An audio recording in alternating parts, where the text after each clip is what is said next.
Football lead নিয়েও Saudi pro লিগে জিততে পারল না ক্রিশ্চিয়ানো রোনালদোর আল নাসের।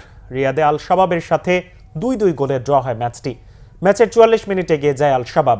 পেনাল্টি থেকে লক্ষ্য ভেদ করেন আব্দুর রাজ্জাক হামদাল্লাহ। পিছিয়ে পড়ে দ্রুতই ঘুরে দাঁড়ায় আল নাসের। প্রথমার্ধে যোগ করার সময়ে আয়মান ইয়াহিয়া সমতা এনে দেন দলকে। প্রতিদ্বন্দ্বিতাপূর্ণ লড়াইয়ে আল নাসের সমর্থকরা আরও একবার উল্লাসে মেতে ওঠে। এবার প্রতিপক্ষের জালে বল জড়ান CR7 ক্রিশ্চিয়ানো রোনালদো। 2-1 লিড নেয় আল নাসের। বিরতির পর 10 জনে নেমে আসে দলটি। সরাসরি লাল কার্ড পান মোহাম্মদ আল ফাতিল।